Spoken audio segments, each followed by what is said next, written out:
What's up? It's Frank here from datadriven.tv, as well as franksworld.com and impactquantum.com. You may have noticed the angle's a little different. This is actually a standing desk. It's actually a convertible desk. So I was able to raise it this time, unlike yesterday on the live feed, where I pulled the power cable and the whole system kind of went down. Was doing a bit of rewiring, and I thought it'd be a good time to do a live stream. First off, I called this stream Thankful Thursday. So I just want to give a big shout out and a big thank you to my brother from another mother, Andy Leonard, who's my co-host on Impact Quantum and datadriven.tv. For one, this arrived late. It was a Christmas gift, but it did arrive late, and it's a t-shirt. And I do love my Expanse. And if you don't know what that means, remember the can't.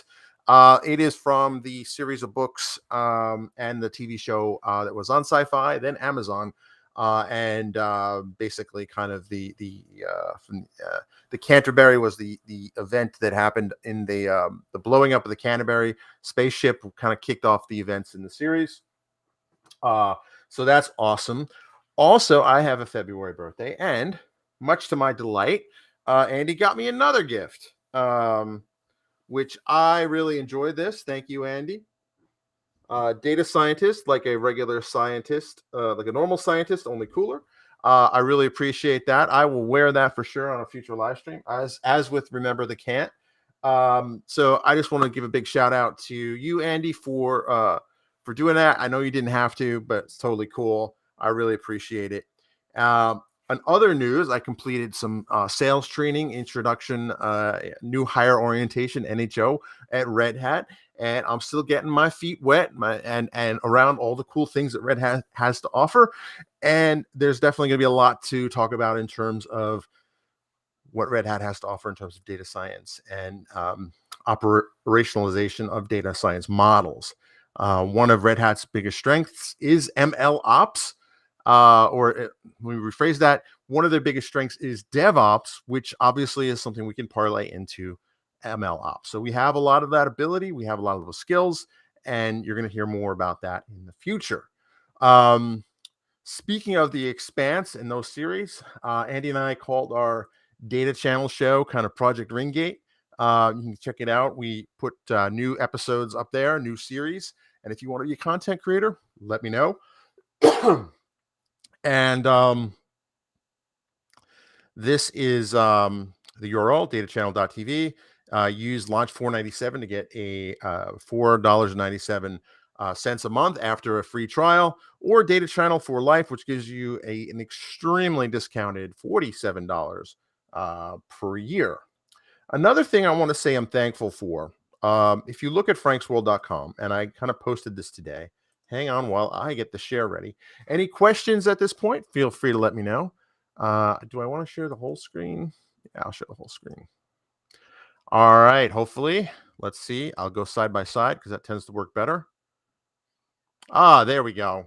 So franksworld.com, and somewhere on here, I talk about how the site's been up since 1995, and it's been a blog since 2004. And if you go through the archives, you may wonder, hey, you only go back to, come on, I activated my own bot. This is what happens when your AI gets in your own way. There we go.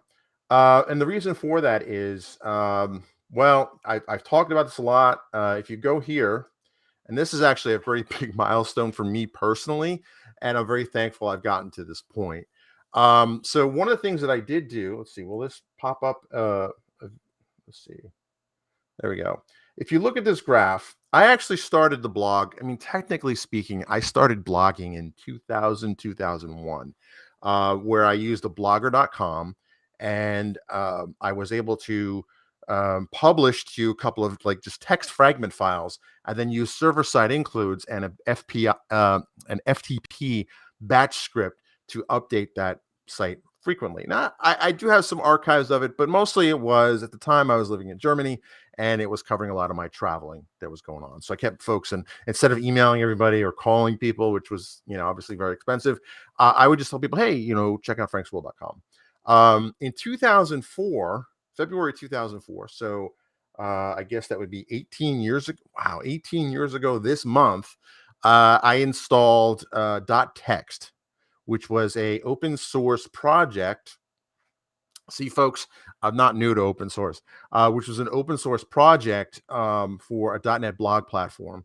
Um, so I installed that. I actually had a server in my basement, which is something that, yeah, it was kind of cool, but it was actually ended up being more of a hassle than anything else. And if you look at the blog posts, I actually am proud of this fact alone that made at least one blog post all the way back for 18 years now. And one of the things folks will notice is that mysteriously, my archive only goes back. Let's see if I can do this properly with the keyboard. The archive really only goes back till about September. I mean, that was kind of I was trying to recreate the site, which for reasons I'll get into, I didn't decided not to pursue. Really goes back to September 2017. That's because in September 2017, something happened. And I detailed this on, wow. I detailed this in a blog. If you go to a big milestone post, basically ClearDB lost all of my data. And how this happened was ClearDB was doing not Mongo, MySQL hosting. Azure did not yet have a native offering for that, so they said, "Hey, if you have subscription to Azure, you get one free instance of MySQL." So that's great. So I don't know what happened, but apparently the folks at ClearDB thought that I owed them money, and they cut off my account without warning. No messages, no emails, no anything for non-payment. And my argument was, hey, how can I be shut off for non-payment on a free account? Their answer was, shall we say, unsatisfactory, and I will keep this professional. And so I was really left at the decision at that point after losing, I think it was 5,575 blog posts that captured my thoughts about the birth of my first child, the passing of my father, very big personal events. Obviously, kind of the post 9/11 thoughts that I've had. For those of you who don't know, I was actually late for work on 9/11, so I was supposed to be in for World Trade, which is why you'll notice the painting in the background. But short of that, I was obviously I was devastated. I mean, it's 13 years of work. And, one of the things that I say is that I had two options. One, kind of give up and not blog again.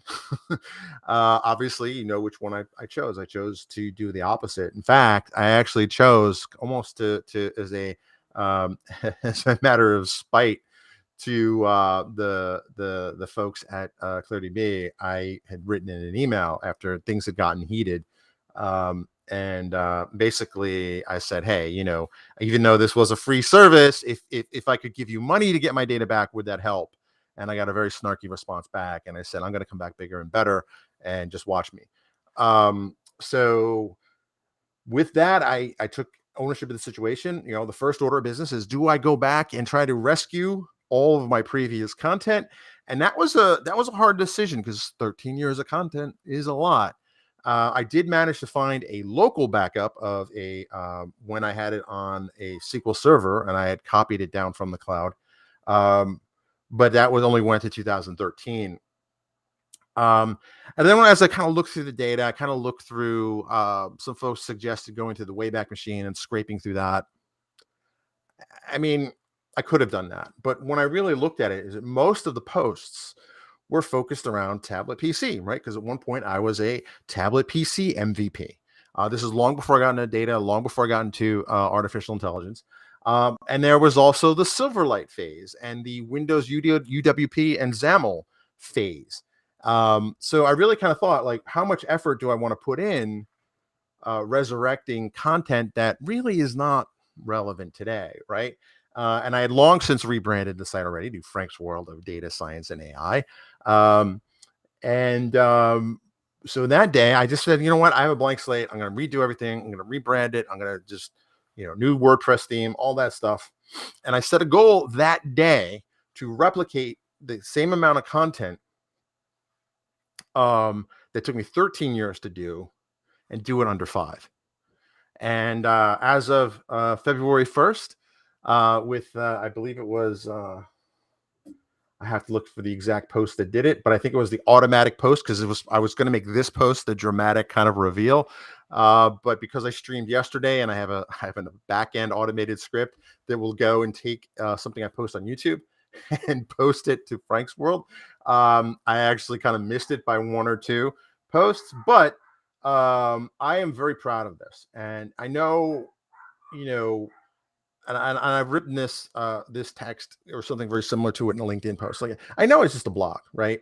And I've been tracking this for a while in an Excel spreadsheet, like the data scientist that I am, and that this was basically kind of it. And I tell you, it was very intimidating at first when it was 99% before and 1% after. But I just kept at it. I kept at it and I kept seeing that I had a number, I had a countdown that was inspiring me, right, to kind of rebuild. And I had other metrics. I don't have Excel installed in this machine. I do need to make that happen. But I have this whole spreadsheet where I track this. Maybe I'll move it to Google Sheets in the or LibreOffice. But ultimately, the goal was to get to this 50-50 point, and I finally got to it. And I have to say, I know it's just a blog. I know, big deal, right? But it's really more about how do you respond to bad things that happen to you. I wrote this, after listening to a bunch of Tony Robbins and Grant Cardone and Bob Proctor. But ultimately, the only thing you really can control is what happens between here, like your thoughts and how you do that. So that's one of the 3 lessons I learned. One, you control nothing outside your own mind. So for me, being a blogger, sharing knowledge, sharing information has always been important to me. I've been doing the speaking thing kind of, basically since 2004, 2003. And even before that, I would speak internally at when I worked for Deutsche Bank and BASF. I would do internal lunches and learns, or internal brown bank sessions. Um, so so 3 lessons I learned was: 2, always make sure you control your backup data stores. I had made the assumption, and we all know what happens when you assume, that once something's backed up, because it's in the cloud, it's always backed up, which is technically true. However, um, in this case, ClearDB actually destroyed everything I had, every backup, everywhere. Trust me, I was on their phone with their support and emails back and forth for quite some time, even though they'd only cut it off within 24 hours. That everything was gone. So I kind of took that lesson, like I need to make my own backups that I can control and put in different places. So always control your backups, right? Don't rely on something else unless there's a specific SLA. Even then, ClearDB did have an SLA saying that they would back up your data for up to 90 days. I found out that was not true. And 3, stay the hell away from ClearDB. Since this happened, they've actually been acquired by another company. And apparently they did this to a lot of people, which is why that one of the things that people on the inside at the time I wasn't working for Microsoft, and in the years since, they really accelerated their MySQL implementation because there were a lot of customers who had to deal with KillerDB and were very confused having 2 invoices. Again, I had a free tier service. Somehow I ended up being caught in a net that was poorly cast. So one of the things, and I would say 4 of this is, this actually made my blogging skills better, right? I have this cute little animation here. I've talked about this on other live streams. I have a tool called Dingo. I also alluded to Power Apps that I have that go when this post gets finished. It should in about half an hour. Also cross post this to franksworld.com as a blog post. And so I have a tool named Dingo that helps me source content from YouTube insanely fast. And Dingo is something I'm going to keep working on and expanding. But ultimately, last month, if you look at this chart, you'll notice that there are 2 spikes. 4 years ago, was it 5 years ago? I had 225 blog posts. This past January, I had 227. So I actually broke my own record. And that was important for me because, as you know, last couple of months have been a bit rough around Chateau Lavigne. But if you look, let me show. I have this all in a spreadsheet. So basically, I had set that from January 2019 on that I would have at least 100 blog posts per month or more. You'll see I pretty much kept it all the way until um, May of 2021, where some very big things happened, both good and bad and indifferent. And I realized that I needed a way to really reduce the workload of blogging, right? Because it's just me, right? So one of the best compliments I ever get is when people come to me and say, "The Frank's World team." There is no Frank's World team. I mean, if you count the dogs, maybe they help. I don't know, but there is no Frank's World team. It's just me. Maybe one day I will get a Frank's World team. Who knows? But for now, my team is bots and automation. And as an AI engineer, that is kind of I see that as a challenge. So you'll notice here that I did have a bit of a dip here, which again still respectable given the longevity of the site, and it's a blip on the radar. But I really took that and I really kind of thought about how can I make that not happen in the future, and that's ultimately when I took most of August off. I I didn't code for like 3-4 days, and I realized I kind of miss coding. I have this idea, and that's when I wrote Dingo. And fun story, one of my dogs looks like a dingo. He was sitting next to me, and I was like, I need something to call this repo on GitHub. And I looked at him, and I was like, he looks like a dingo. I like Dingo.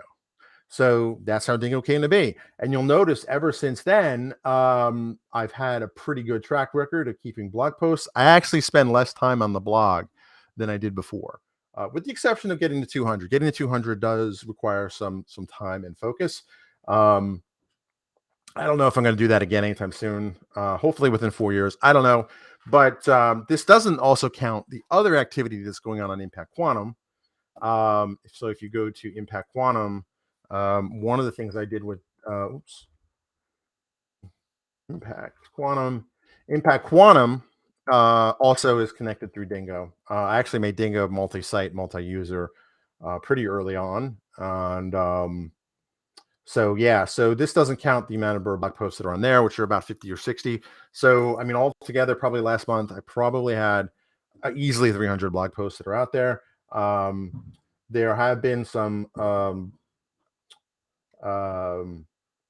I'm at 15, which gets me to 3 posts per day, which is no, I'm sorry, 5 posts per day, being the third. And but I will say, Dingo has really enabled me to open up another blog, right? Because the Impact Quantum is also a podcast, but starting another blog, and there's a third one in the works, which is going to be about VR in the metaverse. Starting another blog and kind of getting that workflow going with kind of prior to Dingo was really not something I ever considered. Obviously, having the multiple podcasts is definitely something I've considered and I've done, because Impact Quantum is about a year and a half old now. But having a blog, which is still a very important medium, not everything goes onto Subbable or Medium or Quora. There's still value in having your own property, your own brand, if you will. Obviously, I'm a big believer in that. So Dingo has enabled me to diversify and expand out across all of these different URLs. And I am looking for beta testers who are tech bloggers. You have to be comfortable with the command line right now. Eventually, I might change that, but for now, it is what it is. And so this is a long-winded way of saying that the challenges that I faced in running a blog for going on 18 years, losing 13 years of that data, yet it's still here. And in 4.5 years, I was able to basically produce the same amount of content, and that it took 13 years originally. So it came back bigger, it came back stronger, just like I promised myself, and I promised the CEO of ClearDB and the CFO of ClearDB, who were quite nasty, shall we say, in their response. But that's it. But from here on out, it's I made that point. I got to this point. I will continue to blog at least at the 100 plus per month, 100 posts per month level or more. And there's a lot more material to share, folks. I mean, Red Hat is an entirely new ecosystem, at least for me, and I'm assuming for some of my readers. Some of the things we're doing are definitely going to be impactful. And really, there are very few companies that can sit at the intersection of big data, infrastructure, IoT, edge computing, and artificial intelligence, right? And that's where we are, and that's what makes me so excited about this. So with that, I'm going to end the stream because I've got to go finish some more paperwork. But I just want to give a big old shout out and thank you to Andy Leonard, my brother from another mother, and you can follow Mutter. Uh, you can follow me and him on Twitter. Until Twitter um, um, I don't know. I was gonna make a joke, but I decided not to. But follow me and him on Twitter. And I'm on Instagram also at Frank Diggs Data. And thank you for watching. And if you're not watching this live, thank you for watching the recording. And if you have any content or anything you want me to talk about on this stream, just let me know in the comments below. And with that, you have a great day. And just for fun, I will play. I actually have a new intro animation, but I will play an outro graphic. Have a good one.